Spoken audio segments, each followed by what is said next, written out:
We're just talking about Joseph and the trade of Joseph and his dream.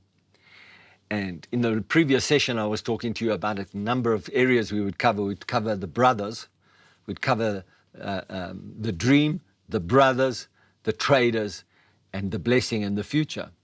So in this session, we're going to talk a little bit about the traders.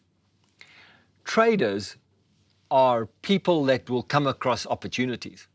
And so I just remind you, in the last time that we were together, Genesis chapter 35, and I'm reading from verse 28. So when the Ishmaelites, who were Midianite traders, came by, Joseph's brothers pulled him out of the cistern and sold him to them for 20 pieces of silver, and the traders took him to Egypt.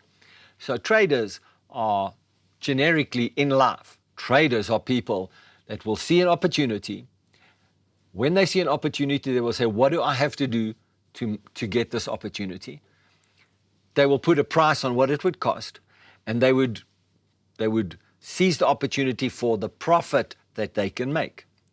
So obviously, traders are opportunistic. They arrive in a situation. They don't really care what the past is. They don't really care what the long-term future is. They are traders. Buy one thing, sell it, make a profit, move on to the next thing. And generally, traders live off that margin that they make from buying and selling. Traders. You know, traders, I'm elaborating this point a little bit because traders are not investing in the future. Traders are not making things, generally speaking. Trading companies buy and sell. So these guys, they are not investing in Joseph for the future. They are investing in a buy-sell arrangement. We buy this guy for 20 pieces of silver. They were confident that whatever he was going to be sold for, they were going to make a profit. Bearing in mind, as they were traveling to Egypt, they would have to feed him. They would probably make him work or do things on the way there because he's their slave. He has no say on the future. What a dramatic change for Joseph. I mean, Joseph is the favored son in a household of wealth. He's the favored son who was probably educated certainly by his family and by others who he would understand trading, he would understand farming, he would understand agriculture, he would understand management of things, because his father's household was a large household. Jacob was an extremely wealthy man, so it required management of resources. So when Joseph was sold, he would have been sold and bought for 20 pieces of silver because of his potential that he had. What a dramatic change for Joseph. I just want you to imagine this. Suddenly, you're a young man that was protected, favored, blessed. You have a dream, you share it. Suddenly, you're sold as a slave, and now you are a slave. No prospects for future, nothing. You have this absolute blank wall for a future. You are facing hopelessness. This is where the dream comes in.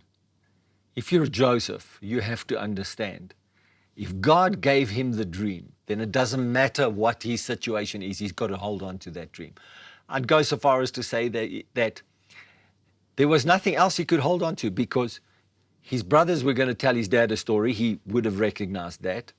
His dad was not going to come after him, because the strength of his dad in his old age was going to be his sons. The sons are the ones that sold him. There was no one to protect him, no one to guide him or guard him. There was nothing going for Joseph. Sometimes when you're going for a dream, it might feel like your dream has held you captive. Feels like, I have this dream, but I don't know how it's going to come to pass, because I'm enslaved to debt. I'm enslaved to a health issue. I'm enslaved to other people's desires and wishes. I'm enslaved by the trading system of the world that wants to trade your energy and your potential for whatever they can make from you. No regard for your past and no regard for your future. Just every moment, every day, the world system wants to trade your potential for whatever they can get from you. In that situation, you might feel extremely hopeless.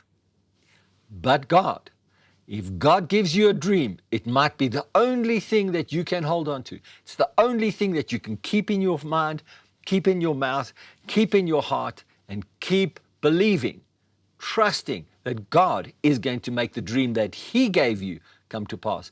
Remember, a God-inspired dream, He will always give you the resources and the way to get it done. Your own dream, God has He's got no cause to give you all the resources for your own dream that you create for yourself. But a dream He gives you, He's obligated to make sure that that dream comes to pass. We'll talk more about it in the next session.